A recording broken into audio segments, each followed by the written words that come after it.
Back 1, 2.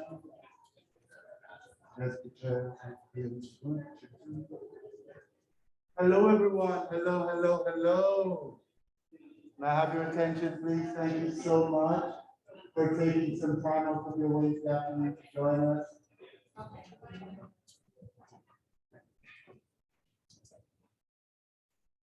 Thank you so much for being here. This is a great opportunity for the Division of the Arts to rewind some phenomenal work that happened here in the spring with our artists in residence.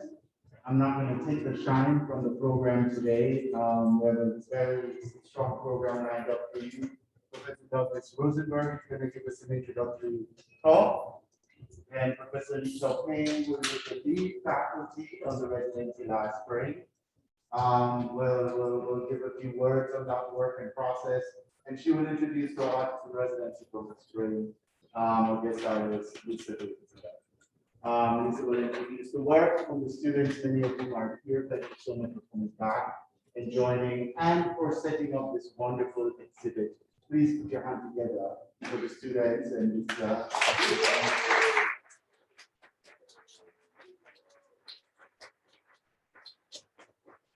I want to take a moment also to recognize there in the map on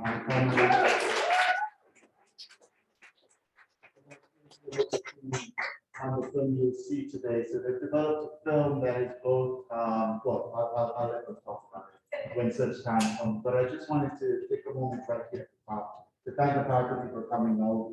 At the Division of the Arts, we want to create more of these events. Hopefully we'll be able to program these events alongside signature arts events that are happening, right? Imagine us gathering and then going to watch an opera, or watch gathering and going to watch a piece of theater, or watch gathering, going to watch some dance or an art exhibit. And hopefully we can partner these events with other things that are happening on campus and gather more regularly as faculty. It is my hope, though, that in that first hour we can be strategic and meet and talk about things that we're interested in working on creatively, areas where our research may intersect. And so at these events, we'll always have a table with resources from the Division of the Arts, because we're constantly looking at how we go about funding arts research, particularly how we support interdisciplinary arts research. So please, we want to use these events to be a strategic space for that as well. Again, thank you so much for being here. Without further ado, I would like to introduce our guest speaker today, or introductory lecture, Professor Doug Rosenberg. Please give it up.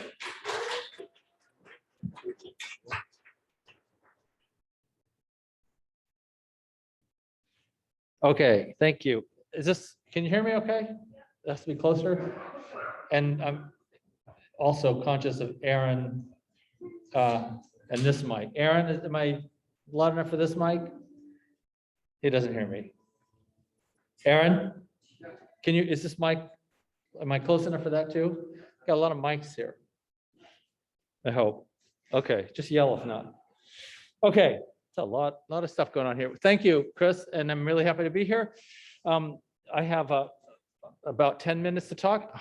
I may push that a little bit, not too much. I apologize if I do.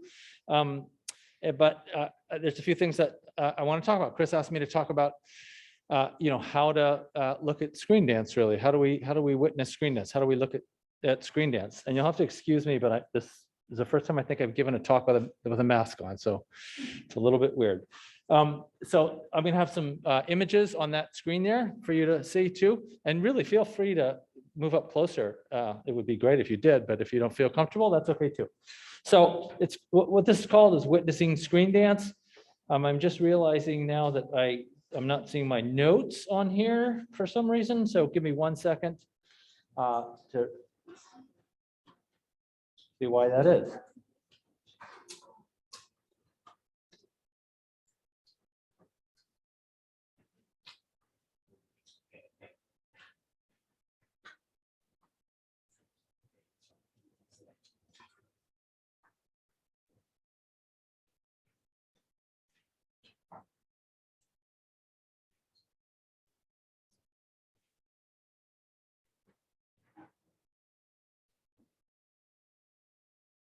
Okay.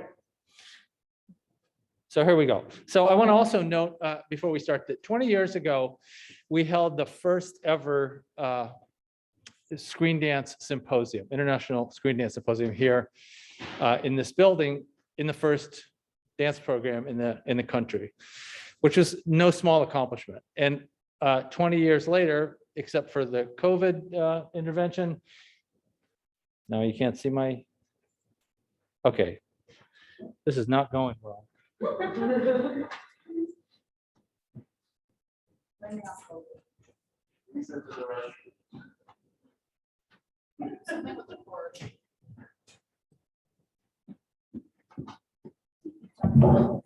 Huh? So it seems like we just kind of froze up when I tried to get my image.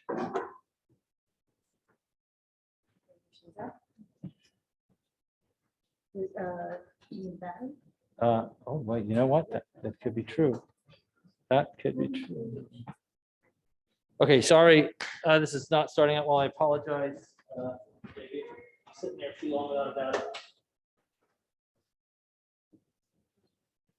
While we're waiting, I'll tell you that what I was just starting to say was that we had planned, Virginia Horn Henry gave us some money to do a 20th anniversary version of the first symposium that we held here, which was going to be right before COVID started, and now it's going to be in April 2022. So we have an amazing group of people coming from all over the world, really, to be here for about 4 days to talk about screen dance and related things. And while this is happening, I'll tell you one little story about Lisa Bixler, who there is a kind of international screen dance world, I guess I would say, coterie. And we have for about 20 years or so been meeting in various places in the world. And one of those places is in Findhorn in Scotland. And I don't know, Lisa, when was it? 2006, maybe? 2006 or 7. We met at a kind of retreat screen dance event at Findhorn. Had a brief kind of conversation. Then I didn't see Lisa again for about 15 years until she showed up here. So it's propitious that we're here together. And again, I'm going to put this down and try and figure out what's going on here.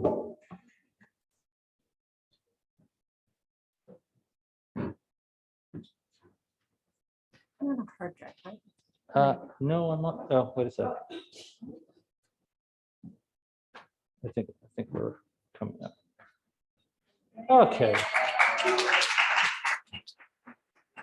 Really hate technology. Okay, so this is the poster for the conference or the Screen Dance Symposium that's coming up that I was talking about, and that's Kara Hagen on the poster, who will be here also as one of our speakers. Okay, so I'm going to go through some things that are important to think about when we think about looking at screen dance. So you're looking at, there's a piece on a chair projected into a suitcase, boiling it down to its essentials. I don't know what we're going to see there. But when we talk about screen dance, we're talking about a very specific practice.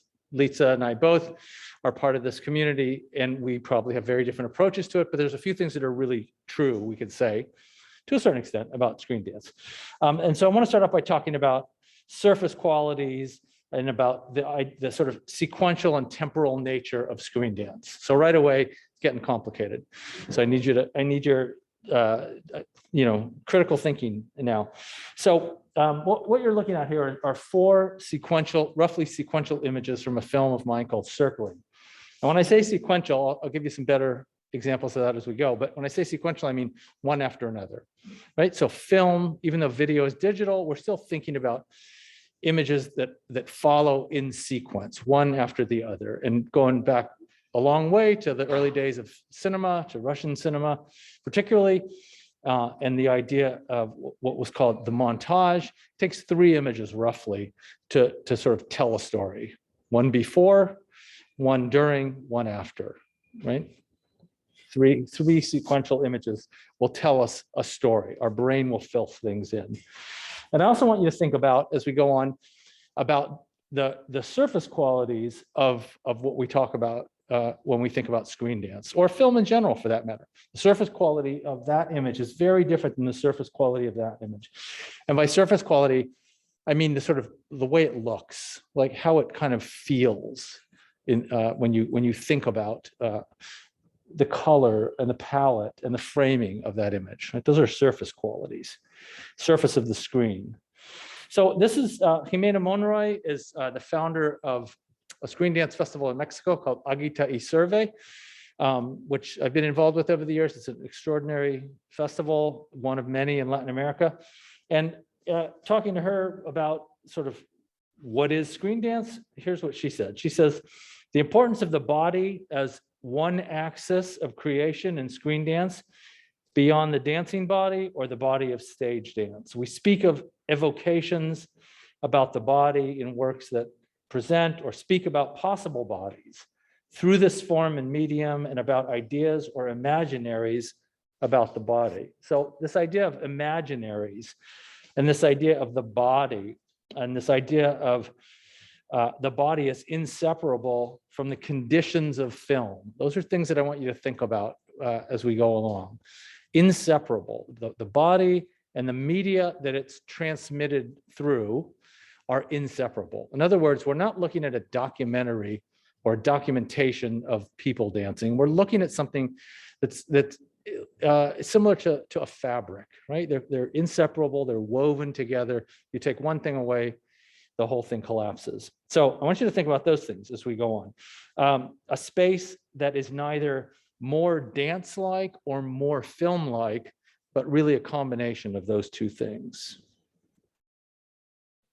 So some of you may be familiar with, I'm going way back in time to 1870s or so right now, Edward Muybridge, photographer in California, who was making work, my photography colleague here is acknowledging, Muybridge was making work that had no pretense to art. This wasn't about art. This was a kind of scientific analysis of human and animal movement potential. If you can imagine, in a time when we didn't have the kind of media saturation we have now, it was really impossible to prove human or animal locomotion, movement. Like there was no way to prove it. There was no way to capture it. And what Muybridge did was to figure out a way, very simple, early days of photography, line up a bunch of cameras equally spaced apart with some triggers that would allow them to snap a single frame, as in this case, the horse moved by the cameras. And it was the thing that enabled him to actually get the answer to a question that he was interested in, which is, does a horse have all 4 feet off the ground when it gallops? Simple question, complicated way to find out the answer. But this was not a film. These were single image sets. They were not, in his mind, film has not been invented yet, really, right? So keep that in mind too as we go along, please. And now I'm showing you, this is nothing that Muybridge would have seen. This is a much later animation of those image sets. So this is what Muybridge sort of imagined, right? He imagined the possibility that we could see human or animal movement in real time, moving forward in a temporal way. Seems maybe not too big a deal. Maybe it doesn't make a big impression on us right now, but it was a really big move. So, and I'm jumping around a little bit again. So we come to the mid 80s or so. This is Ai Weiwei, the artist. So here's an example of something that we would think about as contemporary art. This is a piece by Ai Weiwei in which he took a very, very old Chinese vase, very expensive, had a lot of historical import, and he dropped it to the sidewalk and allowed it to break. So an image set of 3 images, past, present, future, right, in sequence. The past, present, and future, of course, depends on where you are when you're looking at it, but it tells us this story, right? The idea of montage, going back to early Russian film. This is not a film. These are 3 performative images that follow each other in sequence. So this is Hanna Wilke from the 1960s. Hanna Wilke was most well known as a visual artist, but she, like others, began to think about the idea of camera space as a kind of performative space, film space as a performative space. This is not a film. These are sequential still images, which were made for a camera. I'm forgetting the title of the piece actually, but it's basically, I think it's called Facial Gestures is what it was called. But you can see that what we're looking at are these sort of gestures toward animation, towards movement, towards this idea of the sequence. This is an image set of mine that are actually stills from a video piece that I made here in the dance department years ago. These were two of our students here. And you start to see, I hope, in this image set, what happens when the camera sort of enters that kind of space that's usually claimed by the individual, by the performer. Camera's now moved into that space.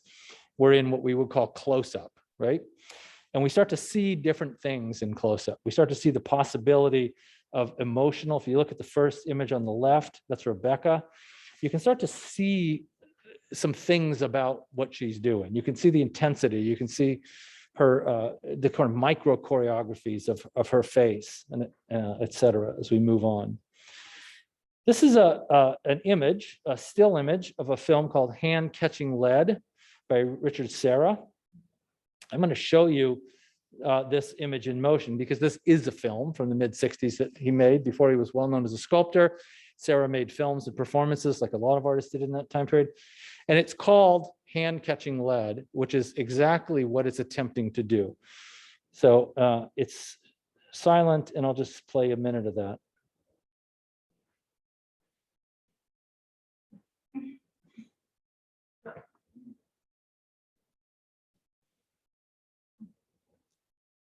So this is typical of a lot of experimental film made in that time period. It's not meant to be narrative particularly. There isn't really a story that's being told other than one maybe very simple story, which is Hand, I would say, attempting to catch lead. And we can see the changes in the body as the lead passes through his hand, brushes his skin, leaves some trace of the materiality of the lead itself. You can see his hands maybe beginning to tire. You get to see a lot of stuff in this framing, okay? So what we're not really looking at screen dance here. We're looking at performative moving image work, I would say. We haven't quite got to screen dance yet. So this is Yvonne Rainer. Some of you may know Yvonne Rainer is one of the Judson Church, one of the dancers, choreographers from the Judson Church era, again in the mid-60s. Rainer was known for a lot of things. One of the things she was known for was the No Manifesto, which starts off, was that the baby or was that an audience member? Which starts off by saying no to virtuosity. Then it says a lot of other things, no to after that, but starts off by saying no to virtuosity, which is a way to talk about yes to sort of quotidian or pedestrian gestures, simple sort of human gestures, thinking back to Muybridge's work. So this is these are 4 images that are from a film called Hand Dance that she made at a time when she was injured. She couldn't move her body in the way that she normally did. She wondered if she could make a film that would just focus on her hands, if that was enough to make a film. So now we're starting to think about something we might call screen dance. This is 2, and I'm getting towards the end here, but these are 2 images you're looking at. One is black, of course. One is the Jackson Pollock painting, a close-up of a Jackson Pollock painting. And I use this image to demonstrate the way we can sort of think about one thing while looking at another thing. So the thing about Jackson Pollock's painting that relates to this point is that I would say the painting and a lot of his work was, we could describe as decentered. It didn't have a center particularly in the way that painting typically did. It was a kind of democratic space.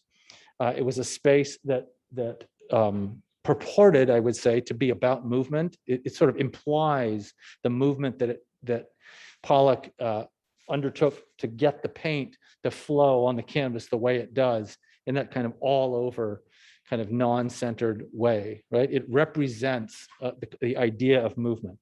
On the right, and this is, Lisa will know, this is a film by Katrina McPherson and Marisa Zanotti from the mid-90s, I believe, early 90s. It's a piece called Pace.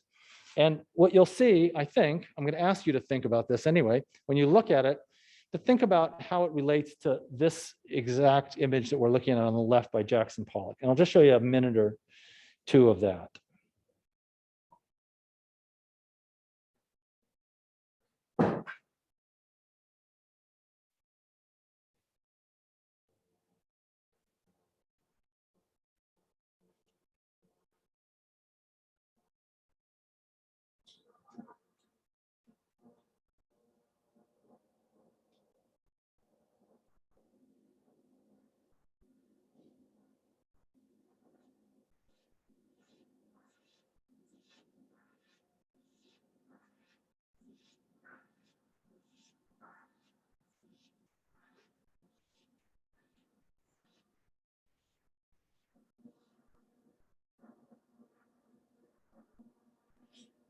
Okay, so I'm pushing my limit on time now, but hopefully you get the idea that we can think about the same ideas across media, from painting to dance. I'm sure we could talk about it in relation to music or to another media as well.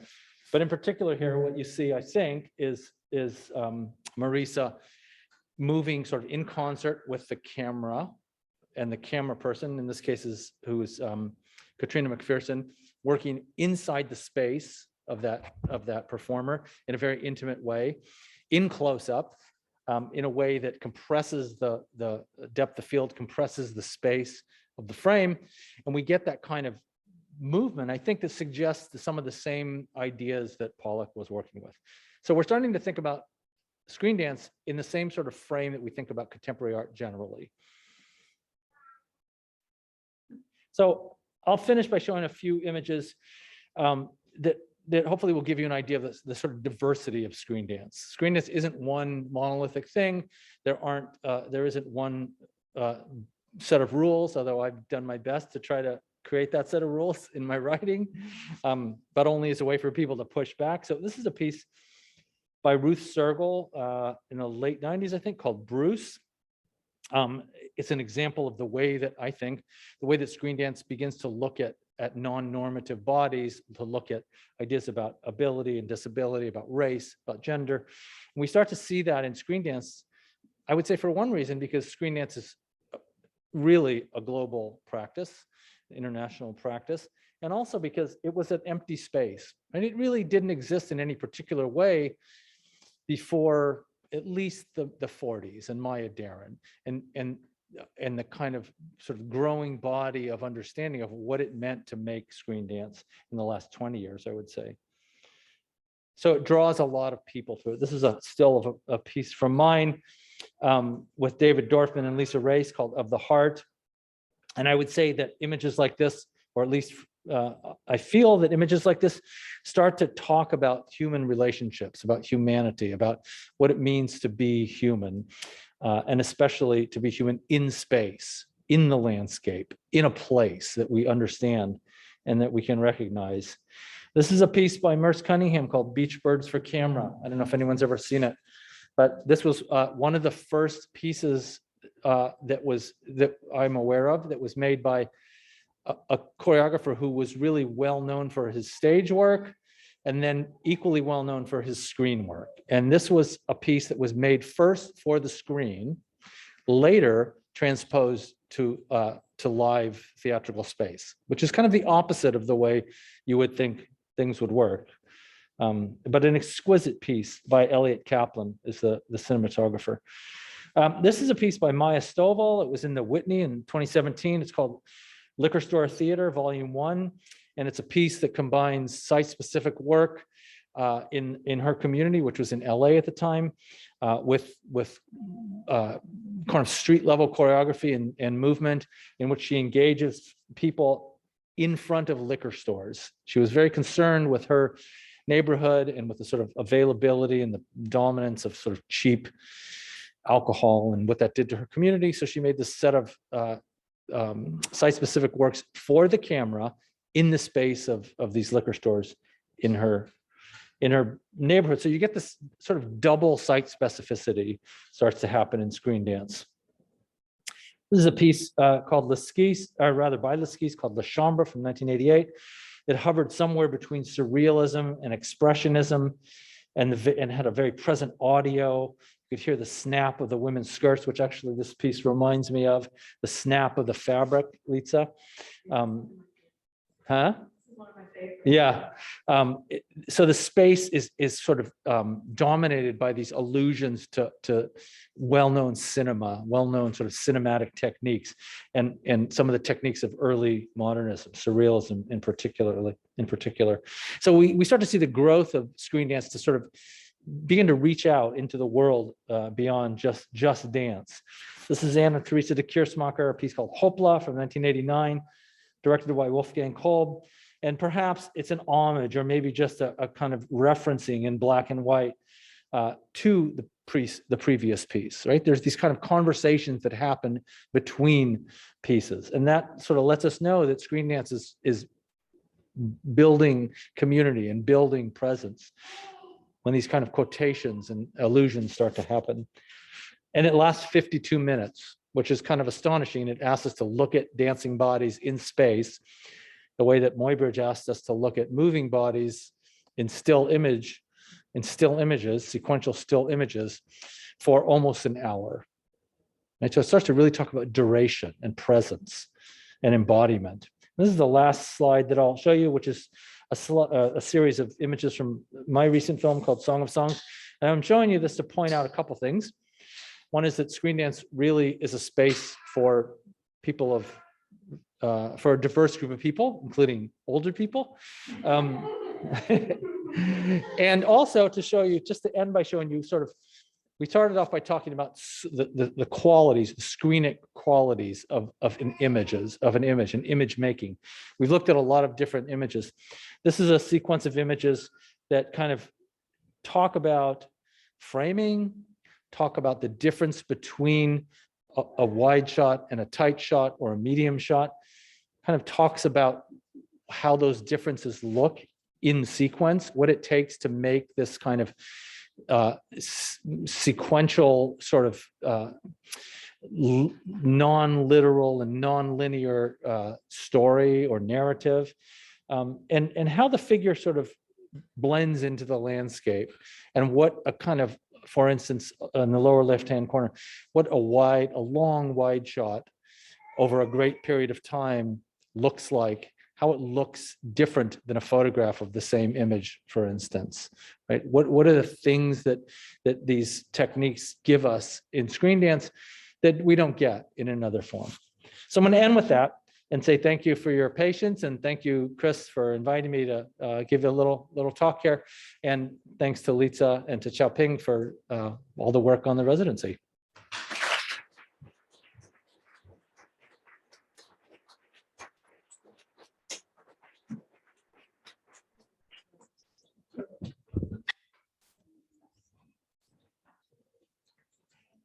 Thank you, Professor Rosenberg.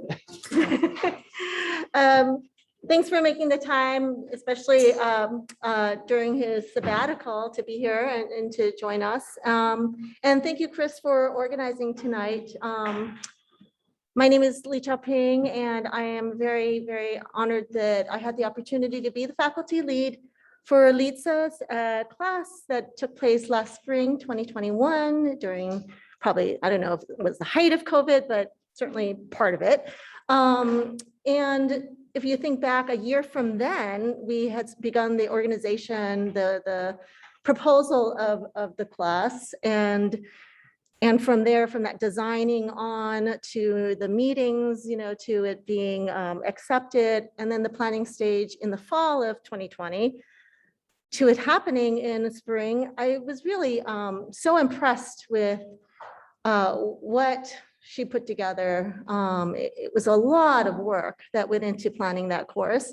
And I just wanted to just say, because I don't want to go into a long conversation right now because there's a lot to do, but I did wanted to just acknowledge that what she was able to bring to the table is really pretty incredible, because she's talking about collaboration and creativity amongst different art forms, right? And she's able to really communicate on so many different levels with these diverse groups, with these students. And I thought that she did that extraordinarily well. So I wanted to really congratulate you for that.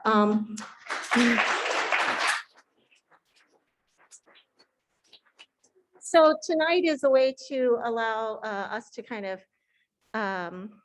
acknowledge that work, and also to get a chance to see it, because unfortunately, you know, it was shared for a very small audience in the spring, May of 2021 at the Art Lofts, for a very limited number of people who were able to come through that space. So you'll get to see a little bit more of it. You've got a little taste of the suitcase work and the soundscape and things like that. Should I do a little bit more of Lisa's bio? Yes? Okay. So I will just do a little bit. For those of you guys who do not know that much about Lisa, I love that she describes herself as a creative polymath. She is a choreographer, dancer, writer, visual artist, filmmaker, producer. So she has her hands in a lot of different, she has a vast skill set, right? And so there's no wonder that she was able to communicate on the various levels to all these different students. And because of her experience working in the commercial realm, as well as the sort of concert dance theater realm, she has experiences that, you know, I can only sort of guess at, really. So I don't really know what it's like to, you know, work on a TV commercial, but she does. I mean, it's really different. And she was able to actually come to my comp class recently to share that information with my students. So thank you for that as well. So the course that she taught was called Creativity, Collaboration, and the Creation of the Self. The installation performance work that resulted is called Bodies, Borders, and Belonging. And I'm very happy to invite Lisa to the podium. Thank you very much. All right, well, I'm just thrilled that so many of you decided to come and see this. This really is a love letter to the students. I really wanted them to have the opportunity to show their work to a wider group of people. And I have to apologize for all the alliteration. I realized there was a whole bunch there that Chao Ping just said, so apologies for that. So now we're going to show a making of, and I think you'll learn a lot about how the piece was constructed from watching that. And then we're going to show one of the large scale triptychs that was shown in the original exhibit. And then you're going to see some of the footage of the actual exhibit of Erin did a beautiful job kind of walking around the exhibit. You're going to see that as well. So I think the film is going to show us everything that we need. Kaylin, you're all set. We just need to bring the lights down. So if you want to shift into these seats looking this way, feel free while the lights are lowering. And we will start the screening shortly.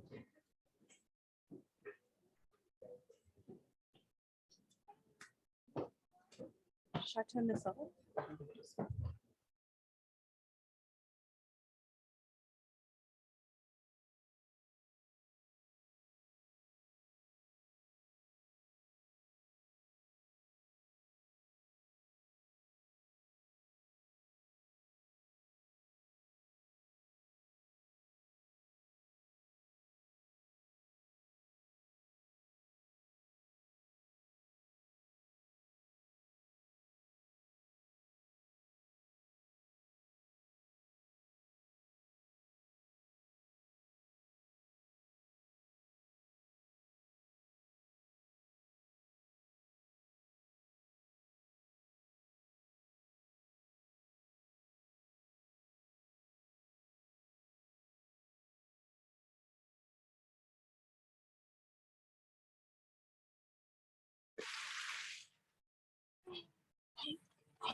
wanted to start with this idea of bodies moving literally through space from one place to another, the idea of geographic kind of diaspora, but then also being a mover, this idea of dance and moving. The biggest question that really tied us all together and what we're trying to answer was that where are you from question. We want to tell about where people are not only like physically from and where their life journeys have been, but ancestrally and generationally. I was always curious about this idea of national identity because it's so obviously constructed. Even if there are elements of so-called truth, it's very difficult when you retell a story of ancestry and national identity to not slightly change it every time you tell it. So we're always looking at the past through the eyes of the present. It isn't this pristine thing.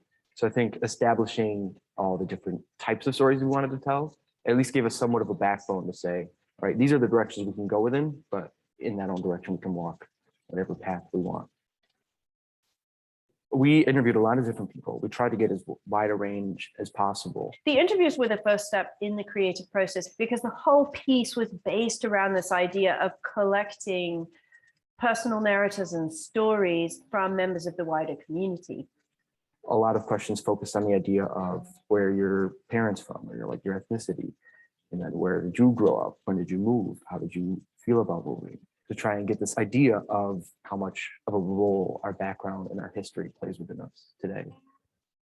The way that the choreography was built, I will start with just a little menu of options.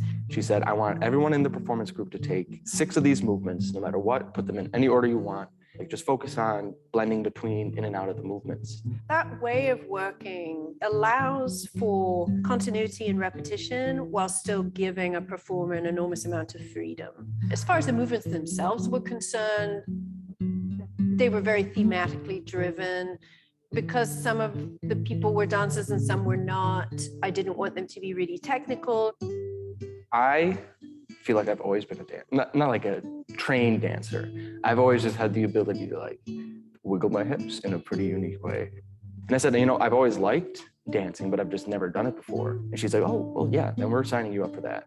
I really like how pedestrian they could be.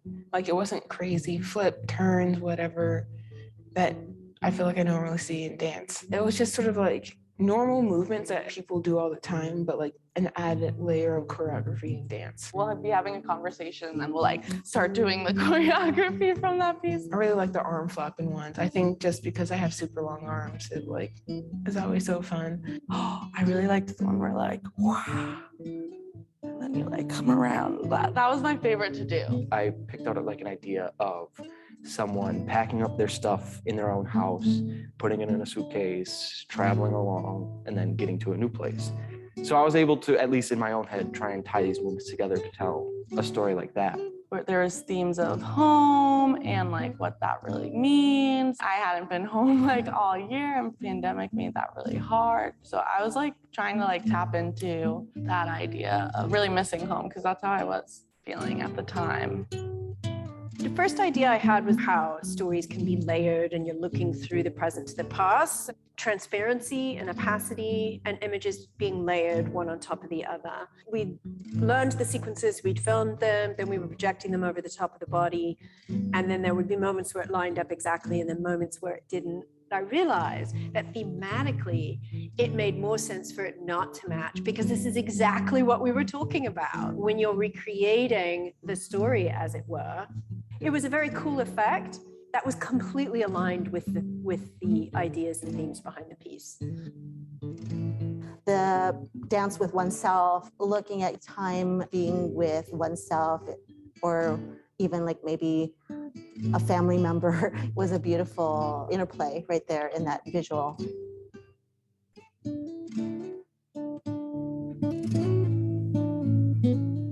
When the students did the original test, they got lots of different fabric and tried projecting on all of them, and they loved seeing the texture and also that there's some movement. It ties into the concept of clothing, which is kept in the suitcases. So it was kind of a way of keeping that through line of what are the kind of objects that you would bring with you. One of the guest artists, who's a filmmaker and a photographer, had them do self-portraits. And I was really impressed with those self-portraits. I thought they were really wonderful, so I wanted to exhibit them as well. So those were all put together in a collage. And then I always had this idea that when we're traveling and moving, everybody will have a suitcase. And I like this idea that the suitcase contains more than things. People will make sure they bring those little bits of important papers and photographs, but also this idea of it containing our stories. When I thought of that, that was just going to be like one suitcase on a plinth with this projection inside of it. I love that the team who did that created this home environment with its own lighting and all of these objects that they collected. That's a good example of the students surprising me and just doing something more emotionally engaging than the idea I initially had. On our last shoot, we filmed Aki and Jackson. We decided that those two videos were going to be edited together and then projected into a suitcase. They weren't necessarily choreographed with the intention of being edited together. I don't consider myself an editor that I want to go into editing necessarily, but that final product is one of the things that I'm most proud of in terms of creative projects that I've ever done. I wasn't just making it for myself. At the end of every night, I sent it to Lisa, I sent it to the other suitcase team, I sent it to the soundscape team to get feedback. And I kind of liked that process of creating something where the final product isn't about what I think, it's about what we think.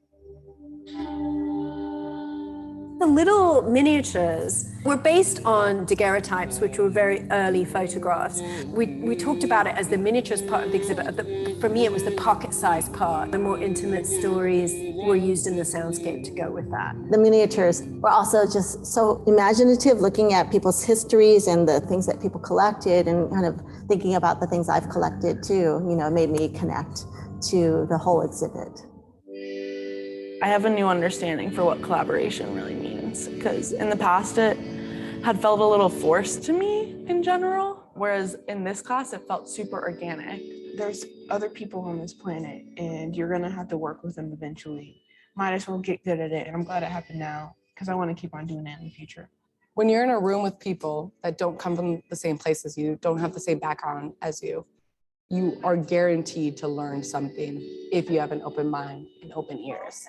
And that's how this whole class was. And that's why it's worked so, so well, is we all just met each other where we are at and we're ready to march forward together. I think I found something in everything that I loved a lot. I was so proud of the work that the students did on this. And, also I genuinely loved the piece that we created, the ideas behind it. I really wanted it to have a life beyond that initial exhibit, which unfortunately due to COVID had to be closed to the public.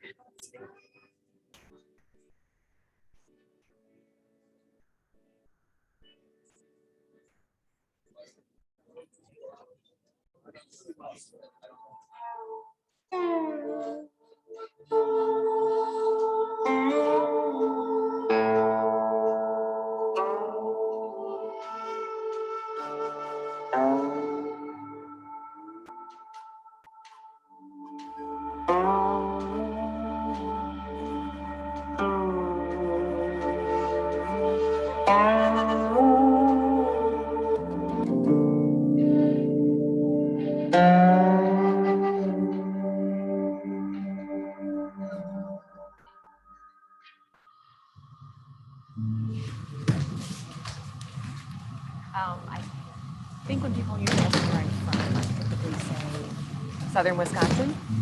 And then I watched Michigan. I'm originally from Hawaii. I grew up on the right now. I'm originally from China. Houston, Texas, and I guess I should specify I'm from a suburb called Sugar Land. It's called Belgium, I'm Wisconsin. born in London. I'm originally from Kansas City, Missouri. I'm from Menominee I'm from a town called Waukesha, Wisconsin. I am from Madison, Wisconsin. I'm from Brooklyn, New York. I'm from Oshkosh, Wisconsin. I'm from Laos, St. Kwang, Laos, Northern Laos.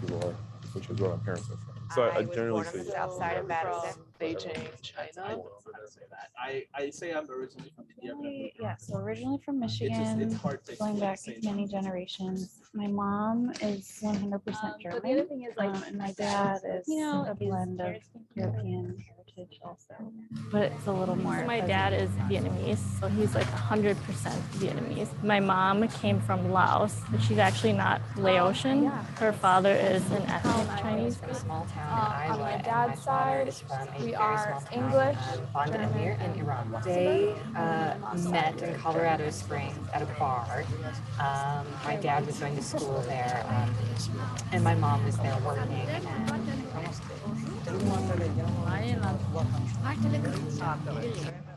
Mom is from Bosnia, and my dad is from Ghana. My mom came to the U.S. shortly, like in the 90s, right after the Balkan Wars. She was a refugee. She came with my older brother.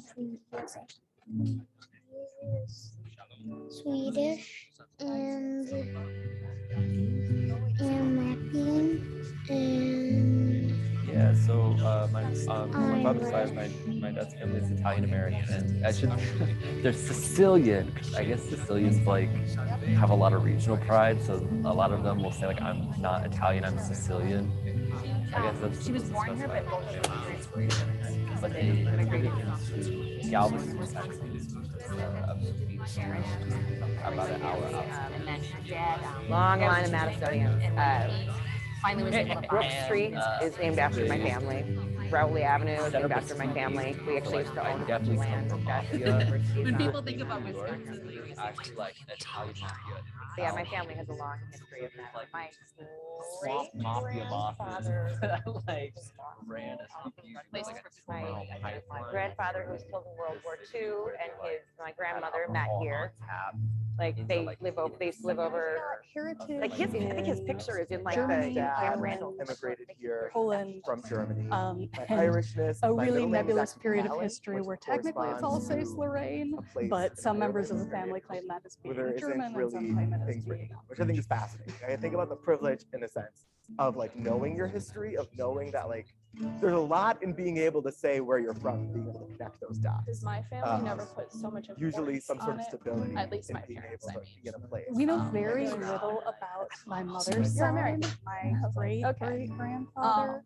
Nope, great-great-great grandfather came here. Examine more closely that relationship that I have with those labels and cultural ties, and it kind of made me not sad, but just like curious as to why some of those traditions were let go. Or dad immigrated from Iran, so people are just really curious about his story all of the time. So it's just sort of a common thing that comes up. I don't know. My dad really embraced being in America, so truthfully, we don't have a lot of things from his family, and a lot of traditions from that culture. Like I kind of wish we had more, but he really sort of, kind of left it.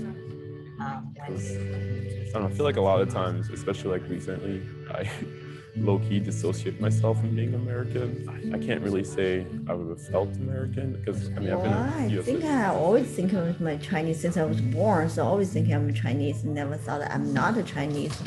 So I feel like now I'm in the middle, not 100% Used biracial belong to as an identifier, but China like, or I think mixed or might United be the States. more I don't know why I belong. accurate term, just because like so many things in my upbringing were just mixed, and like I don't really know where some things come from. Even if someone's white or someone has like darker skin, everyone's like, "Oh, cool. So what are you mixed with? Like, tell me about your heritage. Like, who are your parents?" So I'm more English. Really born in Greece.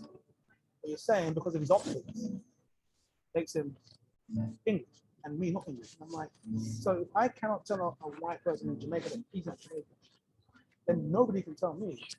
I don't care who they are. If they think that I'm not British or they think I'm English, that's on them. I know who I am. And I know who I tell my kids. I'm born in England, I'm English. I know my parents come from Jamaica. I know my ancestors came from Nigeria. I know exactly my history. So for me, I have no doubt defining my identity.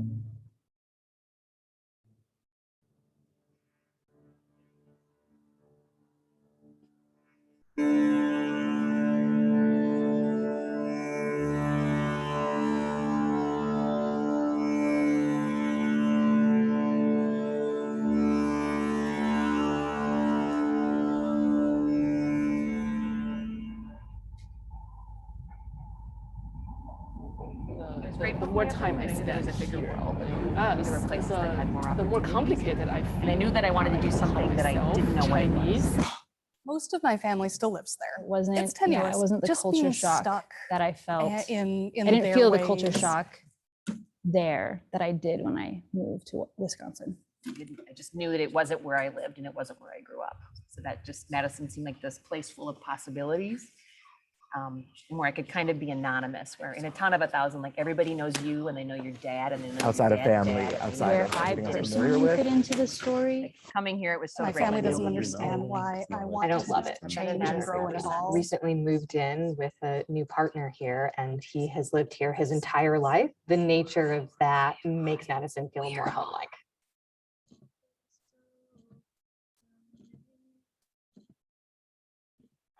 It's really hard to say. I think it's, you have to go out of your way a lot. And it's about, I think one thing my dad says to me all the time is you have to make one uncomfortable decision every day. It's not so and that'll change comfortable your life. anymore. I wish that And I was a if bigger you part do of my one niece thing and nephew's that you don't want lives. to do that Sometimes day, and people it'll can be too nice. It's hard to go back. Then you As can the always crow go back to flies, Brooklyn. my parents' all the house clubs I was is interested in. I 70 joined Dip like into 10 the more clubs. surly And well. I obviously didn't keep up with all of them, but I available managed to just make about friends. every- and The managed to get initial to meet people. transition Because I just, wasn't I'm a too super hard.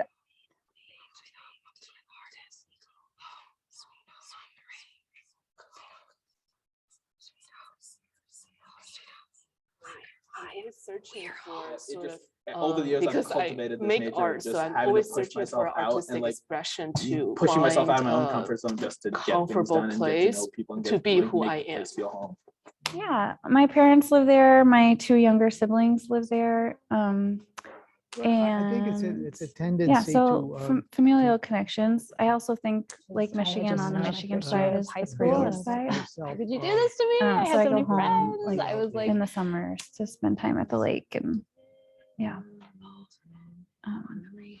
And the rest of my family, like my immediate family, I woke up at 8 almost all of my today, extended and that was one of them that I did because I got a lot of work done before I'm in noon, and awe I of got these to people. work on So some of many my own people in my personal life. projects that You're I've such been an working on. interesting, So it vibrant gave me a lot of person. time. I came here for school at 18 and liked it ever so And I much think more than where I came leaving from has and shaped stayed. a- Officially been like living a in really big Madison part of my longer own than I've been journey anywhere and else. So growth. this is home now. I just found it easier to find like-minded people here, a better social life, more support for me and the people that I love.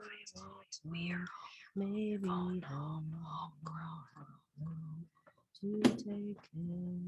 Oh no, I'm almost home. Oh no, I'm almost home. There's no place.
The older I get, and the more we sort of get away from the architecture of our country and our culture. They were people who founded this country, and all of the things that means of being a person, and for better and worse. My records are here, my negatives are here, the black box and that shop over there, and that's my home. That's the two things that are most important to me. The records, they almost like annotate my life. Every record that I can pull out, almost like, oh, I remember what I was doing then. I remember who I was dating. I remember what kind of stupidness I was doing. I remember where I was at art school and the friends that I had.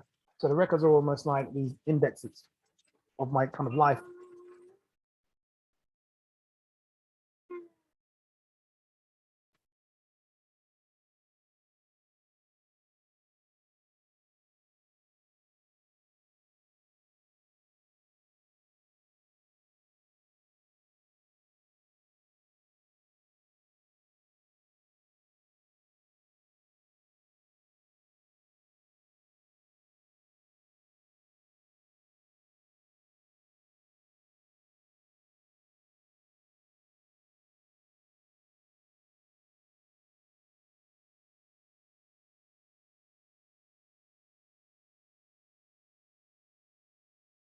All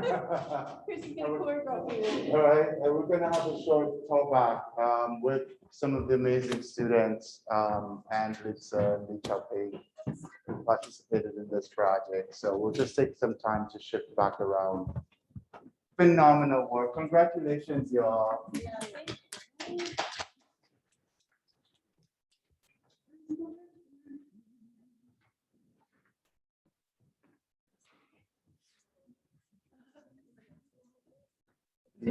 Suffering.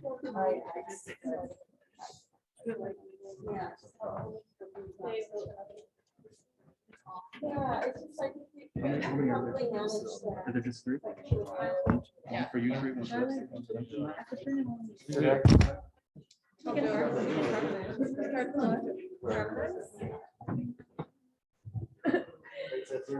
Oh. All right, so I would really like for the students to be able to talk about their work. So I'm not going to say much. So I'm going to hand it off to you and just ask your questions. And then once a question's asked, raise your hand if you want to jump in and answer it. All right? You might have to raise your hand if you want to ask a question. Yeah.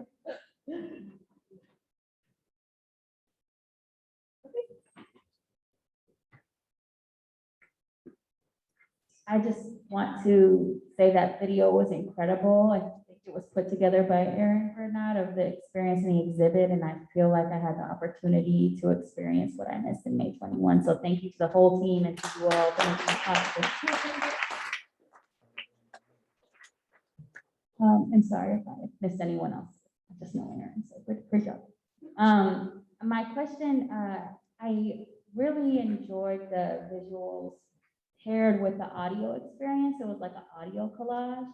And I recognize some of the voices, I have that privilege, but I'm curious about what that process was like of interviewing folks, some who were in the class that it sounded like some who were not. And so especially asking those deep questions about ancestry and trying to piece those clips with care, it seems like it was successful, but I'm just curious what that process was like.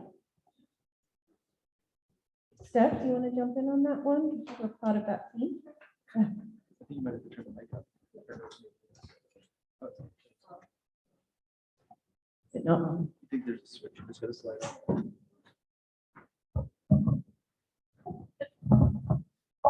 Yeah, I love interviewing everyone. We interviewed among each other with the classmates and with others from outside of the community.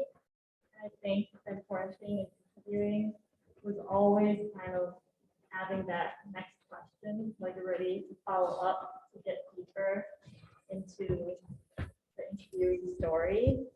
And I really enjoyed it. I found that even, I think maybe like 15 or 20 minutes we had set aside never felt like enough, and it was always like cut off and was, oh shoot, on to the next person.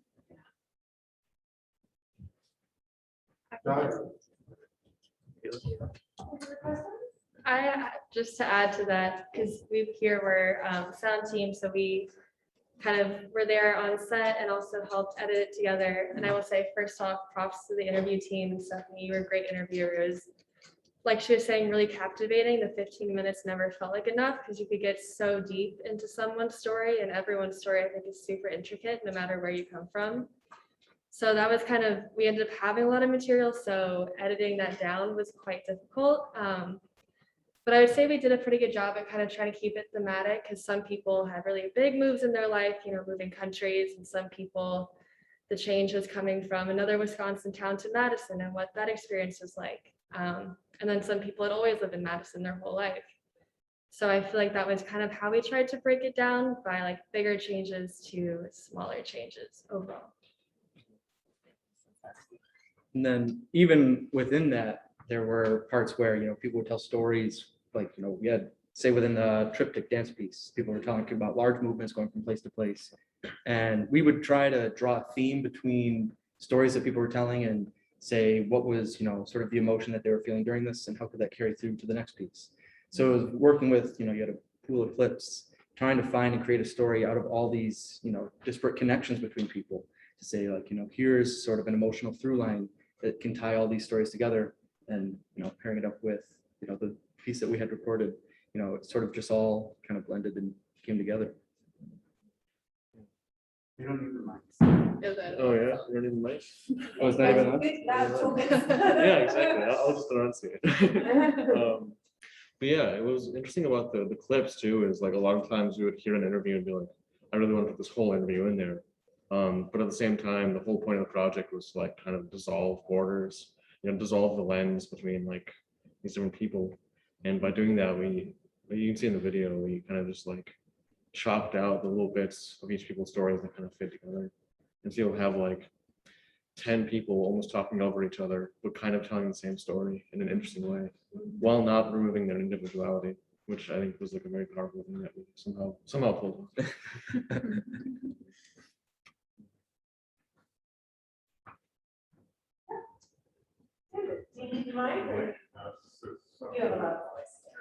off. So I got to see some of you guys in this piece, and since then I've seen some of you in other pieces actually, and doing very impressive things like running rooms and sort of generally being in charge and being parts of production crews and stuff. I'm curious about how you think you've changed, what the way that you think you've changed as a result of this experience is, and how, because it's already been a while since the piece was presented. And so what are things that you've taken away from the experience of putting on this piece that you've taken to things subsequently? Actually, Eliza and I were talking about this last night because I'm kind of a boss lady, I would say. And I think that, and before this project, I thought that I could just do everything and like be in charge of everything, but of a control freak. And actually, Eliza, who's now my roommate and best friend, we met in this class. So shout out to that. But we were talking about, we've been working on a couple screen dance projects together, and she is my editor and like creative collaborator. And I was just saying like how ridiculous it is that I ever thought that I should edit my dance works, because it's like, she's so incredible. And just the gift of working with other people who have spent, like I've spent so many hours dedicated to my dancing and my choreography. And then to work with someone who has spent so many hours editing, to work with someone who has spent so many hours working on their musical craft, and the joy in that. I think this was the first process where I was really surrounded by other people who were very skilled in their craft. Like I've always been surrounded by really, really skilled dancers, but I'd never really met someone like Aaron, who's like top-notch filmmaker, top-notch director, like these other kinds of people. And I think that now in my projects, I'm like, I'm not gonna do it by myself. Like I'm gonna reach out and work with other amazing people. Yeah. Jump in on that one. And I would just, to add to that, like that's the beauty of film. We're gathered today for like screen dance film, but the whole idea of like film is that you have so many moving parts. You have costume, you have makeup, you have light, you have camera, you have someone running the room, you have someone on camera, you have someone directing, someone performing. There's so many different moving pieces that like film is like the ultimate like collaborative art form, and it brings together so many different voices. And I think that's just something that before this class, in like regular academic settings and classrooms, like collaboration, group work, all those types of projects were always so daunting to me. But something about just like all of us together and all of us really passionate about a couple like parts, like sound design, choreography, et cetera, something about like watching someone else passionate about their craft, kind of what you're saying, kind of just like lit a flame of like, no, collaboration is awesome. Collaboration in film is like a necessity. I think that's just like a huge pivot. I think a lot of us have like experiences that we should embrace collaboration and we should seek out collaboration. Yeah. Also, especially with COVID, I know I had classes coming up when I was at UW, that we were supposed to be working in teams, making films, working on projects together. But COVID started, the second half of my junior year, right when we were getting into the thick of collaborating with classmates. So I remember one of my main classes I was looking forward to, everything we had to do individually. And then the other next step class after that, was totally canceled altogether. So coming into this class, I had never really worked with anybody before. And it was actually a very valuable experience because really at UW, this was the only collaborative creative endeavor that I had. So I think, this class really allowed me to experience that and learn it. Now I have a job working as a videographer where, I collaborate with team members and, tomorrow we have a video shoot that we'll be working on as a team that, I never had an experience before.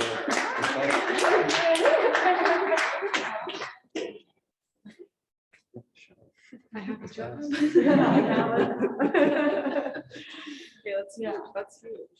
I feel like it also, like, just in general, the experience, like, that was the first time I was able to work with all sorts of different artists. And it just, like, I was like, wow, I just want all my friends to be artists because, like, we always talk about ideas and then, like, different perspectives then coming at you. Like, I don't know, it's really fun, honestly, to like have people geek out about different elements and then you could just like talk about this imaginary film you want to create. Yeah, so it's just enjoyable.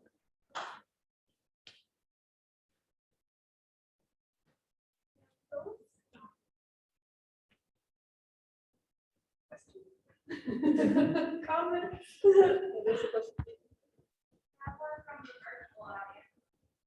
Oh, let's hear it. Wow. That's something that this was the only creative collaborative class. How might this inform your approach to non-dance classes? You guys, how might this inform non-creative classes?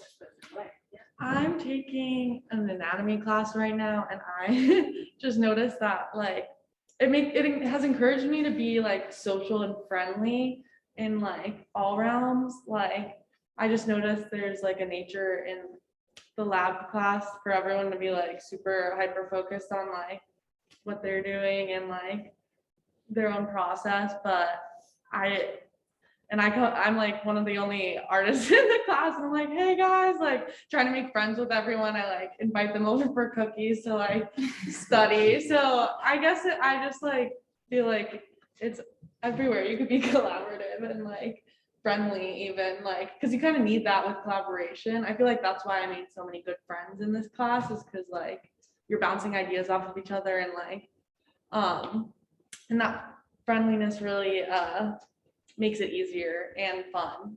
And why not have it be that way? Yeah. And also like, I think a lot about medium, like how am I going to present what I'm working on in a semester on a non-creative class. So whether that's like a literature class or like linguistic class, those aren't necessarily creative courses. And I do that because like everything's creative, but like those aren't like, norm creative classes. But then, we have these final projects and stuff. And now I see myself really being critical about how I conduct those final projects because I'm working really hard on something and I want the audience, like I'm thinking about the audience, I want the audience to enjoy my work, so do I expect an audience to read like a 10-page paper and like how many people are going to read that, just my TA. So I feel like I'm more like I feel like I'm more like confident in like negotiating with the instructor, the class instructor or the professor to try to like see if there's some like a different like end project that I could do that I feel like is more like artistic or creative so that I'm like I want more people to read the stuff that I work on in school. Not just my instructor, not just my TA. So I feel like through this class and like doing something more, it's like I like showing people the videos that we worked on, the projects that we worked on. We all have like individual projects too. Like I love showing off what I do in a classroom and I try to carry that on. I've noticed now. I try to carry that on in non-creative classes. I'll also say, like, I feel like for me, especially with this class, collaboration has helped me become a lot more confident. I think with anything, if you're afraid to do it, doing it with other people makes it a lot easier. Like for me, I was a comm art student and did film, But for this project, I got to do a lot of dancing and I hadn't danced for years. So I was really, really nervous about it, like wasn't gonna do it, but I got so much positive affirmation from my classmates, from Lisa, and it made me realize like, this is something I can still do. And like now I'm dancing more again. And I'm like, only because of this class, probably what I have started again. So if you're afraid to do something, collaborate. I want to t-shirt. You're afraid to do something. Yeah, that's a good to get printed on. Yeah, Throw it out the door. Must. Yeah, more of a comment. I'm sure you all have made this connection, but I'm making it now, just how beautiful it is that how you transcended borders and your beliefs and values around belonging through the process of doing this, and that vulnerability is part of what it means to be creative. So just really commend all of you for embracing that vulnerability, and it really shows in the work.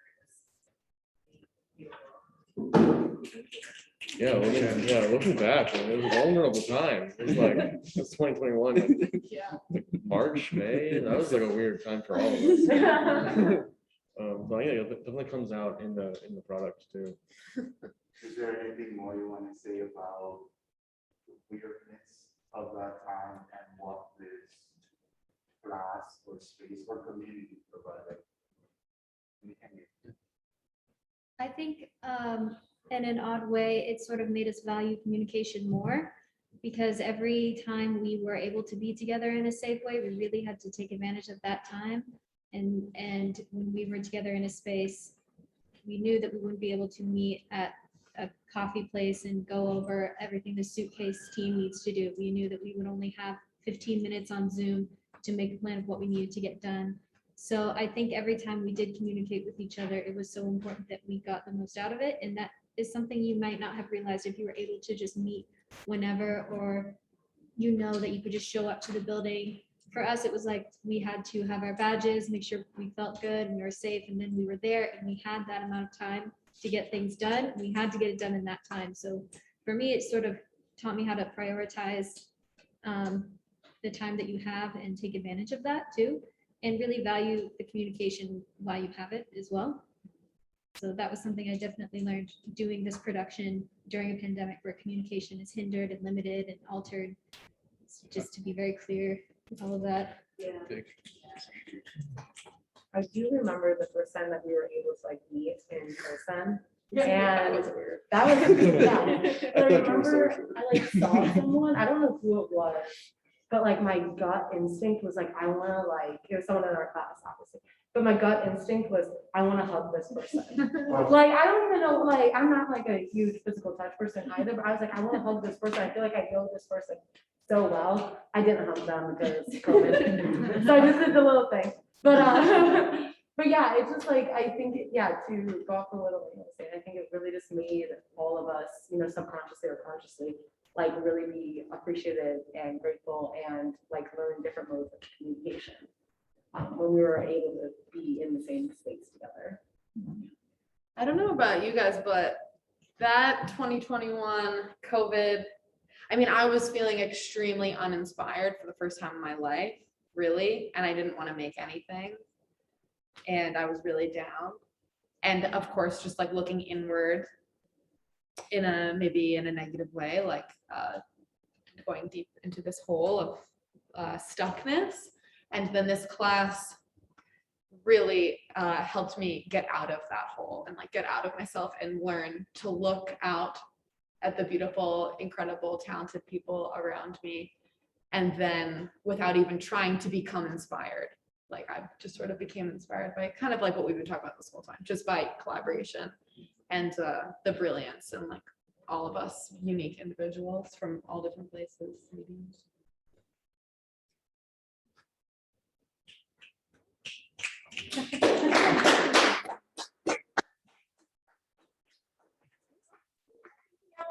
From the peanut gallery.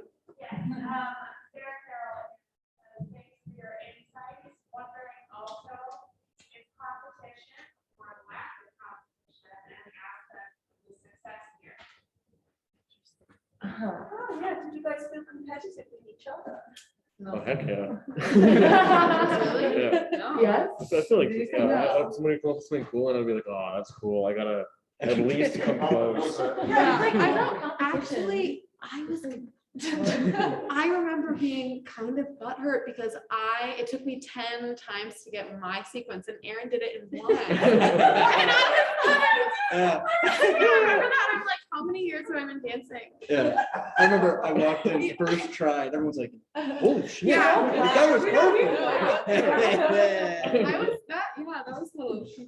I feel like there wasn't enough time to like be competitive. We're like, okay, we're just like in this together. We need to get it done. Someone's tired. I'm like, here's the donut. Oh my gosh, So so many many just, fruits. yeah, just like, we were just trying to make something happen together. No time for competition. Yeah. I will say there's real community in this room. There's real joy.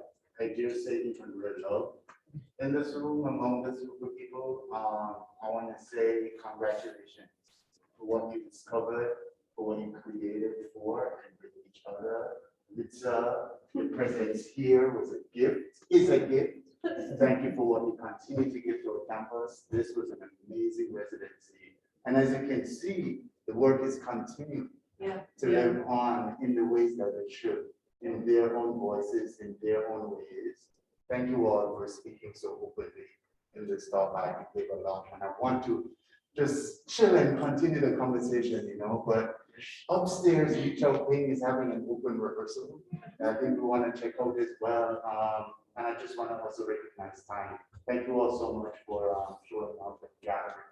I want to thank the Division of the Arts staff,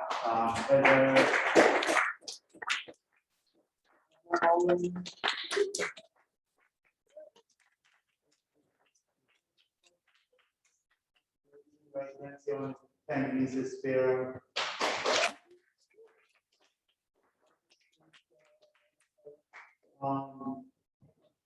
Kate Lochner.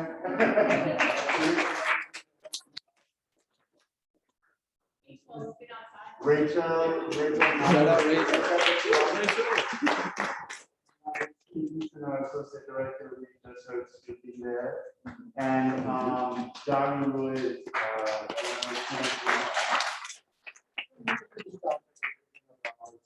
do this work on behalf of the arts and campus. Thanks to the arts faculty who are here, staff who are here. And of course, I shouted out Aaron at the top. Doing all this amazing work with putting our videos together, working with our students, working with staff, working with faculty, working with guest artists. Aaron Bernanke.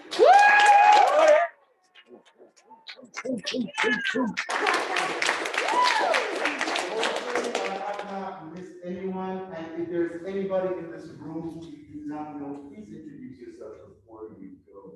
Thank you all so much.